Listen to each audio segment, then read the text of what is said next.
Hello, chaps and chapettes. Welcome to episode 2 of the Investalex podcast. Today I'm joined by Ruaridh Thomas from Cleveland Property Sourcing. Welcome. Thank you for coming to see me today. Thank you for having me. It's good to be here. I'm honoured to be the first guest on your podcast. Second. Right. Oh, you're joking! You fucking bollocks. Who was the first one? Sam Davis. It's coming out today. I was going to say I haven't watched that one yet. No, I'm honoured to be the second. Yeah, good stuff. Good stuff. Okay, so just for a bit of context for people listening and watching, do you want to tell us a little bit about what you do for the first minute or so? Wasn't it Sam Bailey or Sam Davis? Samuel David Properties. Yeah. Yeah. All right, yeah. I'm sure his name's Sam Bailey. Yeah, it is. I always get it wrong. Good start. Hang on, what was the question again? Just give us a bit of context about what you do, so the listeners know from the off what it is you're doing. Okay. So I started. I got my first property investment just over 2 years ago. So I was a student HMO in. Where do I look at the camera? Talking to you. Eva, yeah, you're talking to me, yeah. So yeah, I got my first my first investment 2 years ago. That was student HMO in Teesside. Yep. And then because I got that and I realised it was a decent deal after seeing everyone, I started seeing people posting deals online and being like, oh yeah, this is a cracking deal, this is the yield, this is that. And I was like, mine's better than that. And I found it myself, like, I could do this pretty easily then. So, I started learning a bit about sourcing and then actually sort of dived in with KO Estates in February last year, 23. Is that KTR and JP Notman. And they gave me a really good foundation really to learn everything that helped me set the company up. I still, to this day, I still have a meeting with them every week. I've got a meeting with them in London 1st of June. They've invited me to some event they've got going on there. So I've still got in great touch with them. They're still, mentor me to this day. They're a great crowd. Yeah. What was the training like before? Really good, yeah. It's similar to all the others with the online videos and stuff. Yeah. But they've got a very kind of corporate feel about it. The things they've got going on, they've got offices in Dubai and Hong Kong helping them sell their deals. Okay. So they've kind of given a more sort of corporate vision to it, and then they make their money on sales commission as well. So they're almost like an online estate agents. And can you sell deals through them to their investor list as well? No, I don't usually. They have come the option there? Yeah, so they have come to me before when they've got like a bespoke client who was interested in something that I've got, but generally it's more I'm currently helping them sell their deals. They've got these supported living ones in Burnley and Hull. Yeah, it's like 10% net yield. They're solid deals, like, and because they get so many vast amounts of them, I think they were saying they get about 100 a year. So because they're getting that supported many, living, is this using LHA rates through the government or providers? No, it's through I don't actually know the full ins and outs of it, but it's they get like a care home provider essentially. Okay. Who so it could be anyone that requires care. Basically. Yeah, basically, yeah. It's generally it can be like teenagers with all. There's a fly in here as well. Don't worry about the door creak. It can be like teenagers with autism or elderly people or lots of different types of people can be put in there. Anyone who requires care. Yep. And the developer gets these properties up and ready to be, compliant for what these care providers need. And then the care providers puts the lease on them, and then the investors can buy the units. So the ones we've got, they generally are above market value because the idea is the lease is 25-year leases. They add value.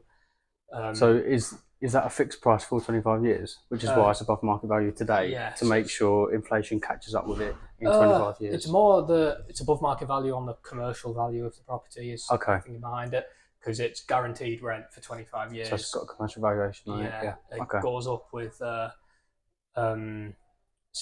consumer price index each year. So it's decent. I think they're at about 10% yield when you buy them. So it's 182 grand to buy them, 18,200 a year rent. But then that changes every year. So it goes up with the value of the property.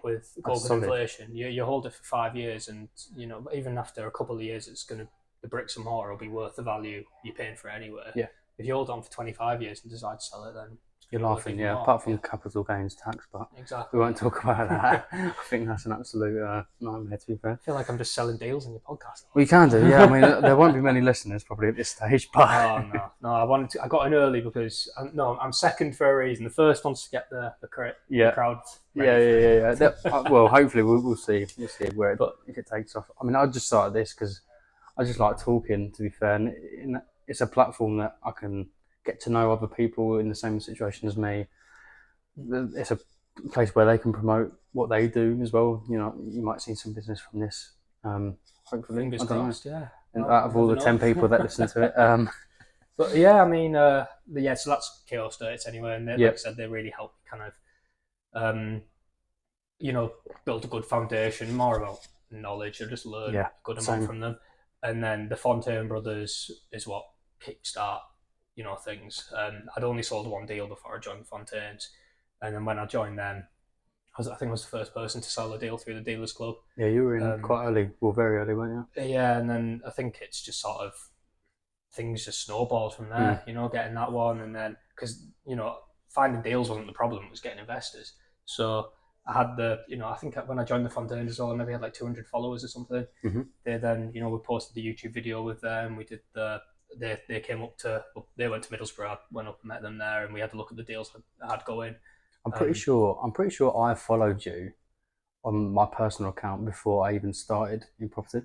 There we go. Just because there was so long. There was such a long period of time where I was looking into doing property, and for one reason or another, I didn't take the leap. And but I've always been interested in it for like literally years. But I think I actually did follow you at one point before I started, which is a bit stalkerish. Yeah, it's weird. It's crazy to think. No, I mean, I was the same when I've been following Fontaine brothers for months, and then suddenly joined the course, and it's like you meet them in person. It's brilliant. Yeah. And you just realise everyone's just sort of down to earth people as well. They're not these multi-billionaire property investors walking around in a suit and tie. I know. Yeah, I'll touch on that actually. Have you come across many people that you don't get on with and that are pain to work with? Oh God, yeah, of course. Really? Yeah, 100%. Everyone does. Okay. There's always going to be clashes, and there's going to be certain people you might work with. There's a difference between don't like working with them and it's. I'm trying to think of the best word to say. There are some issues where you can work with someone and things go wrong, and that's not a problem because people make mistakes, things can happen. But if they're like a difficult person, and they're not a pleasure to work with, I've had some people where things go wrong, and then they might not be willing to help you out, or they're just sort of. You tend to get sometimes people bury their head in the sand as well and stuff like that if there are issues. But then you do get some people where you have issues, and you say, look, we need to have a chat about this. Organise a call, we talk about it, and everything goes smoothly. Yeah. So I mean, I can back you up here because you're so willing to help in the group that we're in. You're always there to chat if I need anything, like a bit of advice or whatever. You have done in the past, I'm sure you will in the future. And even today, like you're just so easygoing. Like today, for example, I mean, we've been texting and saying like, okay, can you do 10 a.m? No. Can you do 7 p.m? Yeah, cool. I didn't even tell you the location until about half an hour ago. You're so easygoing. You're such a nice person to communicate with, and I think that'll get you very, very far. Appreciate that, mate. Thank you very much. Yeah. And I mean, that's the thing. As long as you're sort of easygoing and you don't really, because things are going to go wrong. Simple as that. Things will go wrong at some point, whether it's you make a mistake or someone else involved does. And it's how you kind of work around that, and it's how you overcome the issues is what's important, as opposed to avoiding them. Yeah, I think a problem identified early on is so much easier to solve before it grows arms and legs. Exactly. Yeah. And time gets the better of us. And also, we're in this big community where there's 500 people or something, 500 people. If you've got a problem, just stick it in a group. Yeah. Someone will have a solution. Like, everyone's so friendly. We met, everyone from the Fontaines met like a month ago or so. Yeah. I didn't have one bad conversation. Everyone there was so nice, so friendly, willing to help, sharing stories, sharing ideas. amazing to see, really. And we're in that community every single day, and Yeah, exactly. Yeah, and that's the thing. It's great to be part of that because, and I'll tell you that out of the Fontaines, there's not a single person in there I've had a problem working with. Everyone's great. Everyone's been amazing. Yeah. And yeah, and I think it's also because the Fontaines sort of showed their course, so everyone works the same way as well. Yeah. So it's such an elite group because everyone works the same way. Everyone has the same kind of goals in mind. Everyone's got their own strategies, but everyone's got their own goals. So let's dive into a new segment. You can tell I listen to a lot of podcasts, but no. What is your strategy in property, and what's your day in the life like for you, Rory? Oh, day in the life. It's boring as fuck because I'm sat in an office all day. You think it's boring? No, it's good. I love it. It's yeah. I mean, not a whole lot goes on because I'm always in the office working from the same place. Yeah. But it's, I mean, well, you know, we'll have days out and stuff, whatever. But it's generally the days in there making phone calls, talking to people on the phone all day, every day, pretty much. It's I mean, because I've got different stuff going on. It's, I don't know. It's weird. I don't really have a calendar. I just sort of, things come to my head and I'm like, oh, hang on, do that, do this. I'll get a text because usually I do stuff as it comes in, and I'll just send texts out to people. Okay. And then I forget about it, and then when they eventually respond, I'm like, oh yeah, I have to do that again. Yeah. So do you not block out your calendar at all and like set tasks, to-do lists? No, I've never had. No, I recommend you get onto that. Yeah. I should do, but it's gone all right so far. Exactly, I think that my head works in a way where I just do something when it comes up. And, I can't. I think my screen time on WhatsApp is like 12 hours a day or something. Mine's disgusting. I mean, my phone's over there, but I think it's my iPhone screen time must be 7-8 hours, and that is just googling things, texting. Obviously, like trying to text real investors and stuff, not just having a jolly texting. Oh, that's it. Yeah. So when it's WhatsApp, you know, it's work. Yeah. But yeah, it's not. It's probably not healthy. And I do, like, even today, like I went to the gym. It was nice just not looking at my phone for an hour or so. Yeah. But when you finish and you look at your phone, you see you've got 15 missed texts. Yeah. I'm gonna end up with like rectangle eyes or something. So yeah, like strategy wise, so you said you started HMOs.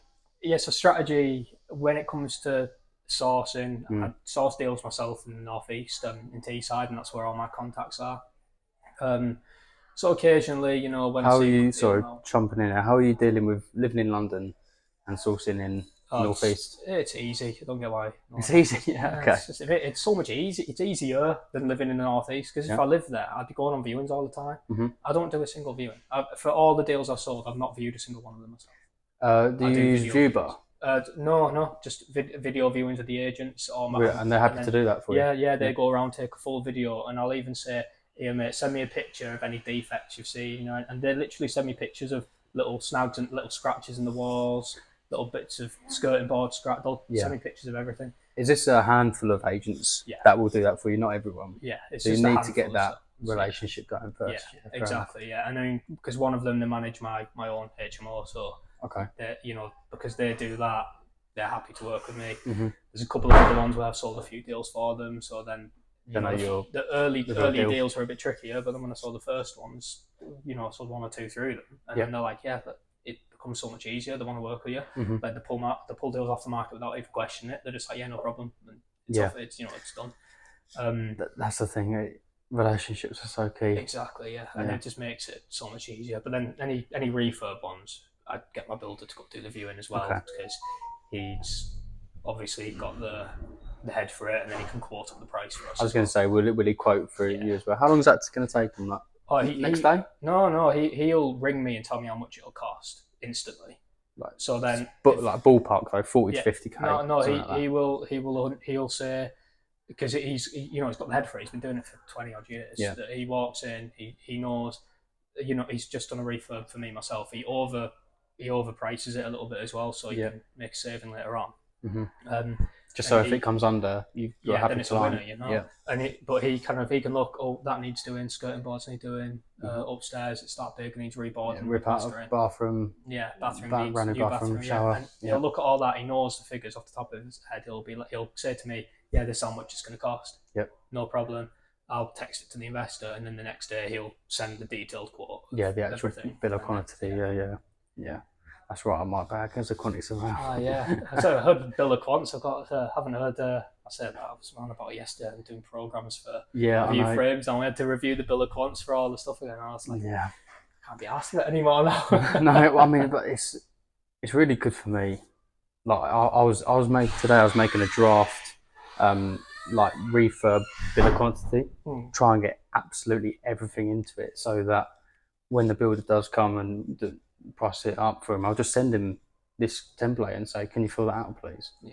And then, so for my knowledge as well, like all the quotes look the exact same, so I can just look at kitchen £5,000, bathroom £3,000, plastering £2,500, whatever, and it's just so much easier for me to keep it standardised and as simple as possible, basically, because I'm going to have to be the one relaying it to the investors and saying this is how much it's going to cost. Exactly, yeah. And I mean, those bill of quant sheets that you see in construction is mental.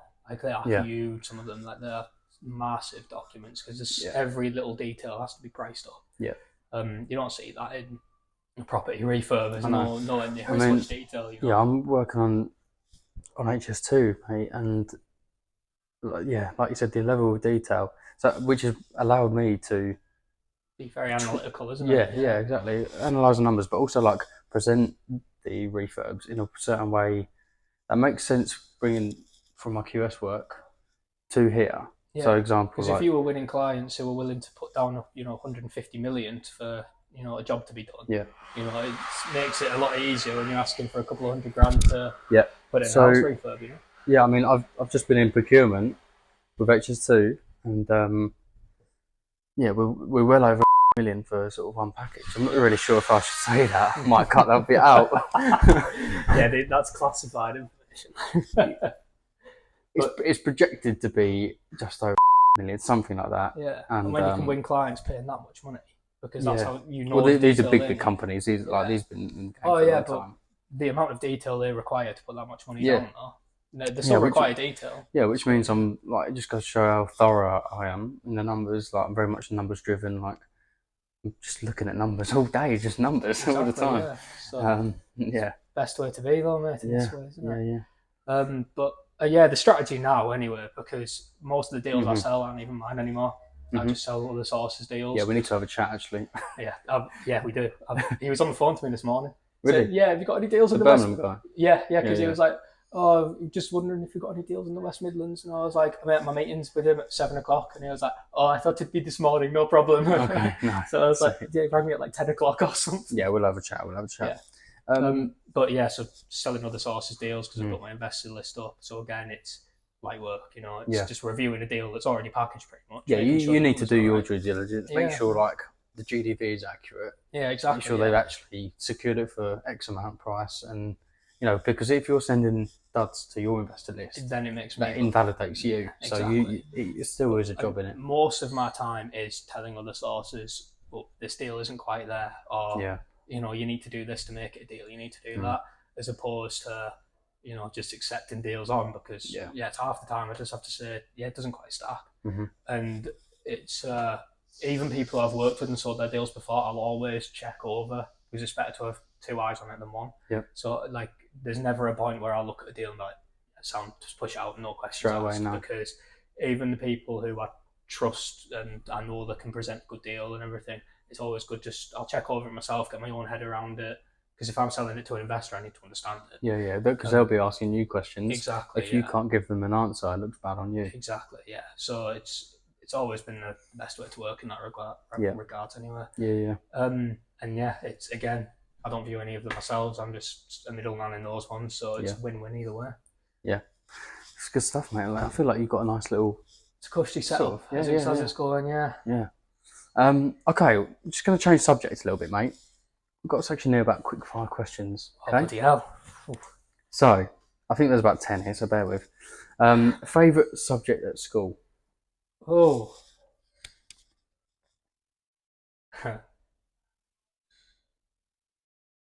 I don't know. I like PE obviously, Yeah, I knew it was going to be PE. but I mean, other than I mean, Something other than academic. PE, Let's yeah, go academic. I know that's the question you're really asking. No, not necessarily. I was always good at maths, but I never enjoyed it. Yeah. Enjoyed one probably geography. Geography. Yeah. Very broad. To be fair, I'm really good at like flags and capital cities and all that Yeah. sort of stuff. And then when I did geography in like in year 7 when you started it, and I thought I'd be class at it because like I know all the country's flags and capitals and all that sort of stuff. And then you go in and they're on about like Capital of Brazil. Brasilia, Luxembourg. City. City. Well done. Yeah. Oh, you tested it. Yeah. I'm better with Argentina. Buenos Aires. Well done. These are really, come on, you need to go up in more. This is all right. Bolivia. La Paz. I can't even check that. I've no idea. Okay, well done. Your first job. Paperboy. Paperboy. But I mean, I don't know what you want to count as a first job because first one I got paid was a paperboy. Yeah, that's exactly it. Yeah, I'd say. But it was like £12 a week or something. Yeah, but you're probably like 14 or something. So yeah, something like that. First one that was a bit more effort was it was voluntary work as I was like a tour guide at a mining museum. Mm-hmm. I think that was when I was like 14 or 15 as well. So I did that every Saturday. But then my first like job was a bartender. No, I wasn't. No, I was. It was more interesting. That I was in an office doing Photoshop for like So basically, the company would take kids' drawings and send out like these things to schools for their like Christmas card designs, and then they'd come back to us and I'd touch them up and edit them just to make, if they're drawn outside the box, I'd remove that bit, or if there were parts where it didn't scan in properly, I'd like redo the drawing to make it. You can edit my investor packs then on Canva if you don't mind. I do Photoshop. I can't use Canva. Oh really? Canva's class. Yeah. But yeah, they and that was, I think it was like 15 to 16. It was like £5 an hour or something. Yeah. But you probably, like, if you did 6 hours or something, you got 30 quid there. It was a full time pretty much. So well, as in like when I was at school, I'd only work the Saturday. Yeah. But then if I wasn't at school, I'd work 9 to 5 during the week. Saturday was 9 to 5. But even like Saturday, so yeah, full day Saturday, 9 hours. Oh, yeah, what's that, like £45? Like, it's decent when you're still living at home, you know. If you're 16, wait, how old are you? 16? I was 15 or 16. That's a lot of money when you're that age. You're thinking, how many footballs can I buy with that and stuff? I was just saving it up. I always had that mindset from a kid. Really, I saved bits. I was a right penny pincher, like. Yeah. So yeah, got T-Rex arms. What is it? Can't reach your pockets. Pretty much. Yeah. What is it? Shackle sniffers, what they're called. Is it? But then I'd go to I mean, Christmas tips on the paper was always good as well. So then you had that, and then it wasn't too bad. Like, and then school and stuff, and then it was a bartender at a theme park for a bit before I moved to London. Mm-hmm. Okay, next quick fire. What's your secret hidden talent? What's your hidden talent? I know in the flags. No, the flags. Yeah, good one. If you could transport anywhere in the world right now, where would you go? Tromsø, Norway. Where? Tromsø, Norway. Okay. Why is that? Just love it. You've been before? Yeah, I went there in February. It was unreal. Yeah. Good score there again, 100%. Did you see the Northern Lights the other day, by the way? No, I missed them. I didn't even know about it. Yeah, I was sat there on Instagram the next day. I was sat in my room and everyone was sending me pictures of them, and I was like, huh? Yeah. Go and have a look, and there's not there. I don't know if they weren't showing in Uxbridge, but there were. Okay. People in High Wycombe were seeing them. And I think it was in London as well, but that just goes to show like what I'm doing at the moment. Like Friday night, I'm literally on the laptop working, not even having a look outside or having a few beers with my mates. It's just how times have changed. It's the best way to be, though, isn't it? Yeah. Well, got to try anyway. I mean, absolutely no one can say anything against like the amount of hours I put into this. So exactly, mate. Yeah. Yeah, but keep working hard, mate. I mean, you're on a Sunday evening, like. So. I know, well, the sun's shining. We'll go back out again after this, but yeah. So, favourite sport? I think I know this one already. First one that comes to head's football, but I like the UFC as well. Yeah. In fact, no, I follow the UFC a lot more than I follow football. Yeah. I say I'm a Man United fan, but no Man United fan. But I don't even. I watch one game every. You're playing now, aren't you? 3 months. We're playing now against Arsenal. I only knew we were playing Arsenal about 2 hours ago. So, Really? yeah. I saw Trossard scored. I think they won up, but that was a while ago. Yeah. But yeah, I mean, talking about MMA, you had a fight the other week. I had a charity fight. Yeah, it was great. Yeah. It was great fun. It's good, mate. It's fantastic that you raised all that money for charity. I've got the glove in. I got given a glove that said top fundraiser on it, so I've put that. You're number one. I raised the most money out of everyone at the event, and I've put it in a little display case in my room. Well done. So it's a good reminder that. And then I've got Dylan and Stephen actually bought me so they bring out these pictures to the families of people who fought. So it's like a big, massive frame that's got 4 images from the fight. Yep. And they went to the dealers club table, and Dylan and Stephen bought it for me. Nice. Just gave that to me to take home. So I've got that. It's a nice little hanging on my wall as well. Oh yeah, it was great. So yeah, when I'm sat there and I can look up and see it on the wall, it's a good reminder that it was, because it was great fun. It was a really good event, and obviously, raising the money is great, and actually going into the fight was, it's good as well, and the trade and everything, it's good. Honestly, the best part was the crowd. Like, just knowing that all those people came to support me. Yeah. And, and I managed to make a little sort of event out of it, a little meet-up. Everyone got a load of people from the dealers club we'd never met before. Managed to just come together, have a meet-up. Everyone was cheering me on. It was a shame that I couldn't make it that particular night, mate. But next fight, I'll definitely be there. All my mates said, you have to go again next year, because I lost on decision. So they're all like, you have to do it next year. You have to go and get a win. Yeah, you should, yeah. And I was like, I need to. So they were all saying to me, you have to do it again. I was like, don't. Maybe, but it's easier said than done, because it's like walking in the octagon. It's not too bad. It's all right. Your head's a bit. At what point was you most nervous, beforehand, or were you nervous at all? I don't know. And at what point did you feel like the most proud of yourself, or like you felt like on top of the world? Because everyone's there to see you and this other guy, but everyone's there to see you. Like, there's 50 people cheering you on. Aye. At what point did that feel the best? Walking out during the walkout. Yeah. When you just saw everyone going mental. Like, because I got, everyone was sat in such a good position, because it was on the way, on the walkout to the entrance of the cage. All the tables were right there, right by the entrance.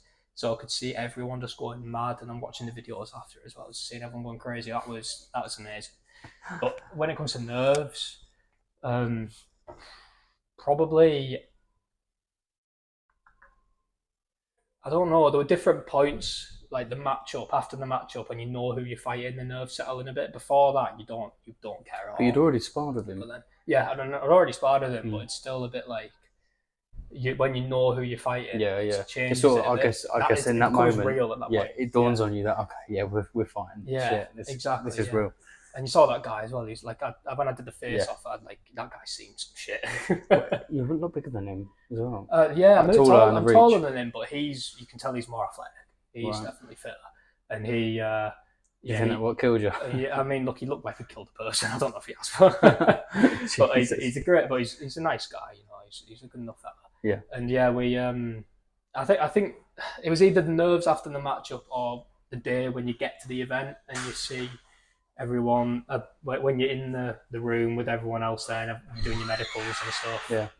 Probably at that point is when you're a bit more nervous. You're sort of talking to everyone, take your mind off it, but the bits when you sat down and thinking, I'm if you're left to your own devices, at that point you're thinking, oh my god, that's when the thoughts get the better of you. Exactly. You sat there like, I'm about to sit in an octagon in front of a couple of hundred people. God, there's nothing compared to what these athletes do, but it does dawn on you a wee bit that you need to kind of put a show on, But it was a really good event. Like, I loved it. I mean, and I'd recommend that experience to anyone.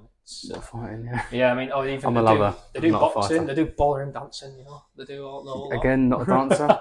I just 1-2 stepping side to side. That's about me. I'm a dancer for all the tiles. They train you up and everything. So they do a full training session. They do. A lot of people just do it for the fitness. Some people do it for an excuse. I'd probably do it for the fitness, to be honest. It's a great laugh. It's like ultra white collar boxing, ultra MMA. So anyone can do it. It is good. It's not bad. Nice one, mate. What do you do for fun in your spare time? Oh, I play. These are not very quick fire, are they? Oh yeah, but wait, yeah, you think quick fire. We're just getting a bit sorry, I'm sidetracked. dragging them all out. No, don't be silly. I mean, football. Play football every week. Yeah. Every 2 weeks. Yeah, so football every 2 weeks, and then Brazilian jiu-jitsu at least once a week, sometimes twice, sometimes 3 times, depending on what's going on. We're up to, yeah. And what else do I do? I mean, I'll do a quiz every week as well. Quiz? No, I'm part of this like online quiz league thing. Okay. General knowledge type thing. Yeah. That should be your hidden talent, mate. I'm really, really shy. Oh right, okay. Yes, I only do it because so when I moved to London, I reckon the first 3 years I very much kind of disconnected from my family. Didn't speak to them too much, and it was my mum was part of this. My mum's really fucking clever. Like she's a fucking brain box. So she was telling, like, whenever I did speak to her, she'd tell me about she's part of this quiz team and stuff. And as time went on, I'd make sure I call them at least once a week now, just to catch up, see how they're getting on. Yeah, I'd second that. Like being at uni and living in Birmingham as well. Like life does get the better of you, and it gets in the way. And but next thing you know, it's been 2 weeks. I've not spoken to my parents as well. Yeah, so I went not intentional. 6 months without speaking to my mum. Oh, really? Yeah, like just didn't even ring her once. So when it was like, it kind of dawned on me, it's like, I need to put more effort into my family, and I think part of it was just because you spend all these years, being raised by them, and then you move away. When I don't know about yourself, when it got to the time of moving, I couldn't get out of the house sooner. It was like I had to go. So it was like kind of part of the process of, I don't know, it's like you're still growing up, you're still mature, and you're still thinking like, God, I need to stay away from them. Parents hurt. And then you kind of, when you grow older and you realise, they just want the best for you. Exactly, They can be annoying, of course. But exactly, yeah. And then, so I make sure I call them every week now. My mum was actually part of that quiz team anyway. Yeah. And she'd tell me about it when I spoke to her, and I was like, they said they were looking for new players, and I'm bad at a quiz, but I'm not the worst. And I was like, you know what, can I join it? And she was like, yeah, no problem. So I joined in with her. Is this online, or does your mum live here? It's an online thing. It's like a Zoom call, but it's generally just an excuse to spend a bit more time with my mum. Yeah. And like I'm part of a group chat with all the other quiz players, and they talk to each other every now and then. So it's just part of. It's like a small little community with my mum, so I can have an excuse to spend more time with her. Yeah, definitely. That's a really good thing. Really good. Yeah, so the quiz, jiu-jitsu, football. Other than that, just other various bits and pieces like spending time with my mates and stuff. And, that would be classic. Yeah. Nothing too crazy other than that, because it's I like to keep myself to myself a lot. So main thing, doing those. Keep active, bit of a quiz. Yeah, nice. Can't go wrong. Yeah. First concert. Never been to a concert. Or really? No, never been to a concert. No. Is it? Or are you not into your music? No, not really. I mean, I like a good song. I can listen to it. Yeah. I mean, then again, I never play. I actually never listen to music. I was going to think right psychopath. Not at all. But I listen to like a TV show on Prime on Netflix and just play that. Okay, yeah. So even if I'm not watching it, I'm playing it. I've noticed I've been doing that as well. Like, especially if I've been working for a long period of time, I'll basically just have something on telly on the side, not even watching it, but it's just like background noise. Yeah. And it's quite nice to just be, because it can be lonely, you know. Yeah, I mean, it's a bit sad, really. That's kind of it. Yeah, as long as I'm not on a phone call, which half the time I am. If I'm not, I'll just whack on. I'm watching it's called House at the moment, House MD. It just came out on Prime, I think. Okay. So just been watching that. It's funny. You'd like it. It's really. It's about this doctor. He's proper sarcastic. Yeah. Just takes the piss out of all his patients pretty much, but then he still does his job, like saving all the lives. So it's like, you can't go wrong. Yeah. No one can fire him because he's still saving everyone, but he's just proper daft. Yeah. I mean, I just watched like, I don't know, Peep Show. It's just good on the background. Oh god, yeah. Something you easy. can't go wrong with a comedy. Yeah, Comedy's really I'm good. big on comedies. Yeah. It's just easy watching, like easy to just like you flick in and out of it. Yeah, it's Not all have to the concentrate Channel 4 ones, mate. It's all like Peep Show. People just do nothing. Yeah. Have you watched that? That is Oh, so funny. But like, you need to watch it and Dead no, Pixels. no. Oh man, that one was hilarious. No. It was about these gamers in a flat. But then they had the one flatmate. Were they in the same flat? Yeah, they were. And then they had the one flatmate who wasn't. So she was like normal, and then there were the two just like wrapped up in the cocoon, like doing fuck all. Like, mate, it's hilarious. Like, it's got that Charlotte Ritchie in it. So, man, it's hilarious. Charlotte Ritchie, I don't know who that is. She was on Taskmaster at some point. Oh, that's funny as well. Yeah, that is funny. That's something I'd like to actually do. Yeah. I don't know if I'd be any good, but I'd like to. As long as you could be, as long as you're funny with it, then you're all right, aren't you? Yeah, you'll be all right at that. Most used emoji. Of the crying, laughing one. That's everyone's emoji. I don't know. I quite like that one. The little salute. No, but it tells you when you go on your phone. I'm sure it does. Oh, yeah. My phone's up there. So when you go on to type, it's the one in the top left. Top left. So every time, it has never not been there, that crying, laughing one. Yeah. Second one. What's your favourite then? Like, if that's the most used, what's your favourite? The stone head one. Really? The Easter Island statue one, yeah. Because it's got there's no way you can actually use it properly in a sentence. I refuse to believe it. Yeah. Unless you talk. Good morning. Yeah, I've got this 20% below market value deal. Would you like to see the investor pack? Stone head. It doesn't work. You know, the only way you can actually use it is if you're talking about going on holiday to the Easter Islands, which no one does.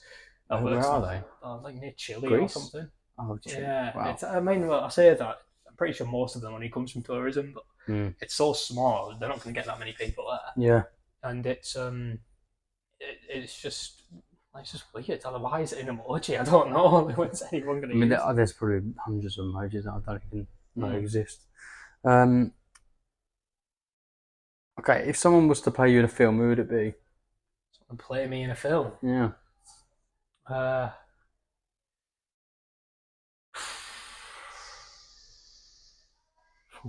Mate, I don't know. Dave Franco. Dave Franco. Yeah, why not? Why not Dave Franco? He's a good-looking fella, you know. He is, yeah. You actually, now you said it, you actually look a little bit right. And the reason that I said I was waiting for someone to say that because I don't think I do. No, you've just said it now, and I'm like, people have said, you look like that. There was a time when I was like 16, everyone they just called me Dave Franco. Like did you ever do NCS? NCS. No. I was like this. Mate, you were telling me the other week about all your nicknames in the past. Oh, nice, yeah. Oh, well, technically that's one of them. I mean, I did NCS, but it wasn't many people. It was when I did NCS, and I think is that like a Duke of Edinburgh? Yeah, type it's a thing? bit. You do it after you finish school. It's like 4 weeks where you go on a residential stay, then you go on a more local one. So a week away somewhere close at home, and then. I just know that I'd hate that. You do like a charity event raising money and volunteer work and whatever. Okay, well, yeah. Might cut that bit out about saying I hate charity work. No, I'm joking. I'll keep it in. This is a very open forum. I mean, it's a great laugh, and then everyone. I don't know, when I met these new people who weren't in my school, I met them there, and they're like, "You look like Dave Franco," and I was like, "Fuck." But yeah, I'd go for Dave Franco. Yeah, good lad. All right, I think that's enough for a quick fire for now. It's taking about a month to answer each one. Yeah, no, that's fine. That's fine. I just want to move on to like maybe your biggest success story, like something that you've been in property that the thing that you've been most proud of. Maybe it was a really difficult deal that got over the line. That story that you finally got over the line, or I don't know, your biggest win, like the biggest amount of cash. That's a success. You know, I don't know, whatever you might think. I don't know. I see everything kind of the same. As long as I sell a deal, I keep not even that. I help someone. It's the correct thing to say on a podcast. Yeah, definitely. Yeah. But helping someone, that's a win to me. Making money is obviously a win. But if there's one thing, one moment or example that sticks out, what would you say? I know I'm putting you on the spot here, but it's a podcast. I've got to. Mate, you're gonna have to cut out all these massive long pauses I'm doing to think. No, I'm not cutting anything out. I've got. I mean, the house I've got on the market is my first development. I don't know if I'm going to keep it or sell it yet, but it's on the market at the moment. Yeah. Because I got an offer from Mia's to keep it. I don't even know if that would feel like the huge win whether I sell it or keep it. Wait, is this the refurb that you're doing yourself? This is your own property, yeah? Yeah. I'd say immediately. I'd say that is probably the biggest success. Yeah, but a success is how it makes you feel as opposed to how much money it makes you or what it actually done. Yeah, but this is the first one that has been your money into it. There were challenges to overcome. We overcame them. The happy days, that was all right. But there's no kind of moment where it was like, yeah, that's my proudest. Maybe do you think that's maybe because it's just been ticking along quite nicely? Yeah, there's a few challenges, but exactly. Nothing drastically has gone wrong. Yeah, I mean, obviously things have gone wrong, and there's issues that can happen, but it's how I resolve them, and as long as I keep everyone happy, then that's a win to me. Yeah, and but because it's happened multiple times. There was no first one where I was like, oh, and there's no last one where it's changed anything because it happens over and over. Yeah, things happen over and over again. It's kind of like that's no good. particular one is the best. I think that maybe is a good thing about you. Maybe the fact that you don't let emotion get the better of you. This is something I need to improve on because I get very excited and quite down as well. But you don't let emotion get the better of you. So you're saying you don't have the highest wins or the lowest losses. You're just always ticking along nicely. You're always pretty stable. That allows you to make critical decisions without emotion and be able to see through the bullshit and saying that's not going to work. That is going to work, even though at first glance you think that's a great deal, but it might not be. So I get quite emotional. I think that looks lovely. That I know how that's going to look, but then realistically, it's not going to work, and I'm still trying to clutch onto it. But it's not going to work. I mean, that's the thing. You're never truly happy because even if you sell a deal, something might go wrong with it later down the line, and the investor's chewing your ear off about something that went wrong that wasn't your fault. They are like you sold them a deal, and then there was a thunderstorm that's pulled the roof tiles off, and how's that my problem? Yeah. But it's still, that can happen. Isn't it? It's overcoming it. It's talking to them. It's just helping them along the way. Yeah. And when you calm them down, it feels like a win just as much as selling the deal in the first did. So I don't. Yeah. There's no particular one where I've been like, maybe my fight because that was different. That was getting it was almost like an event that I created, got everyone together. And everyone had a great time. We've got the golf coming up as well. You, me, and literally Peter put next that together. week. Yeah, that's again. Well, I think whose idea was it? Was it my idea? It was. I messaged Peter, said we need to do a golf meetup, and you were like, "I'm in for that." Yeah. But it was Peter's video that made me say. Okay. Yeah. So then we met up for a bit of golf before. We all chipped because if you didn't message me, that probably would have happened. Yeah. So we. I said I'd organise it. I said a location, Stavelton Park, and then they're booked up until August. Exactly. Yeah. So I have no involvement. I can't take the credit for organising this golf trip, but I got Delap. I think I just said, does anyone know any others? But then I found a few online anyway, and I found Delapra. Yeah. And then Sam messaged saying, "Try Delapra, they're pretty good." And I was already I'd already rang them, and they were good. So yeah, wonder who's going to be the best golfer in property. But you, mate, you've been doing it for years. It could. It might. I don't know. I actually don't know. I was speaking to this guy in the dealings club, a new guy. Shit, the name's got the better of me. Seems like a really nice fella. He's actually missing out next week, I think. I can't remember. Anyway, he's pretty tidy at golf. Oh, but because he's not going. Yeah, he's not going. So I might be able to. That little surprise should be arriving next week. Yeah, but that'll be going to yourself. Yeah. No, it probably won't be. To be honest with you, I'll tell you what. I'll Happy Gilmore everything. You were better. There we go. Yeah. Okay. Right, just moving on then. Wait, did I even answer the question? The question was happiest moment probably yeah, setting up the MMA event, getting the dealers come involved. If not, just getting started with the Fontaines. I think setting up that, and because there's so many wins in that group, it's like hard to pick one. But I say just joining that was a win because it's allowed all these other things to happen. So yeah, go for that. It's very much like a butterfly effect, isn't it? Yeah. If you hadn't joined, then what else would have happened? Joining up. So I tell you, I go for that because everything that happens, it makes that decision so much sweeter. Yeah. So okay, perfect. Yeah. Joining the Fontaines. Yeah, I'll go for Shout out to the boys. So yeah, moving on then. 2024. We're at mid-April. No, we're not. May. Mid-May. I hope so. I get paid next week. We're mid-May. Got like 6-7 months left of the year. What is coming up in the year, and what are your goals for the rest of the year? Start my next project. So whether it's sell the one I've got or keep it, or refinance it. Yeah. How much money would be left in if you refinanced? 20 grand. That's good. Oh, that's really good. Wait, no, it wouldn't be. Hang on, I didn't actually work that out. Because technically, no, it will be 20 grand. As in, I'd refinance it, and there'd be 20. Because it's opposed to selling it. If I sell it, I'd get 55. Okay. I haven't done those sort of numbers. I think all in, I'm about 90 grand in. Yeah.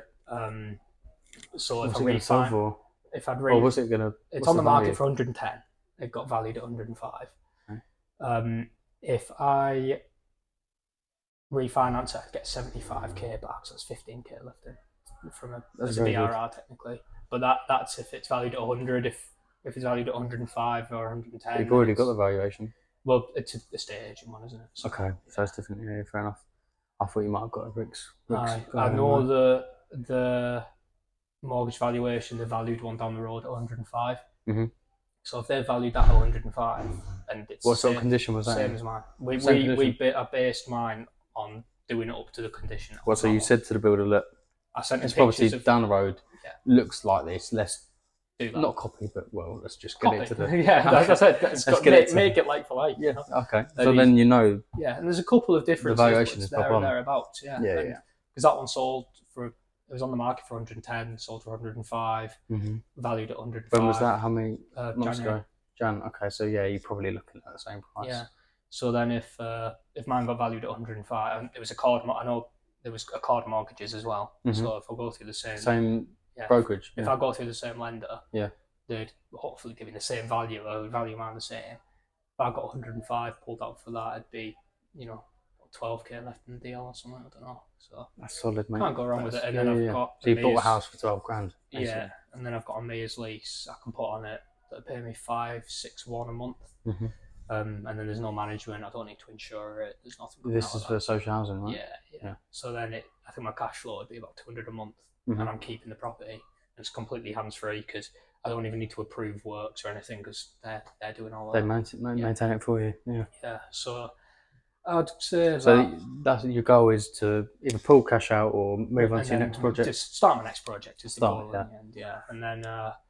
I mean, as long as keep building up the sourcing, building relationships. I'm going to Dubai at some point this year. Nice. Going to Milan as well. I'm taking my mates for business. Yeah, so Dubai's for business.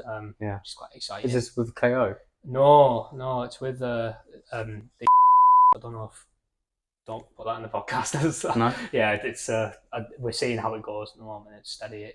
It's someone. Is this for investors? Yeah, there's investors out there that he's met, and we're heading out. We might be heading out there. We're seeing it. It depends on how things go with them. But yeah, hopefully going to Dubai this year, and Milan. Hopefully taking my mates to Milan at some point. Yeah, just for a good laugh, because it's fairly cheap to go to Milan, and it'll be nice to.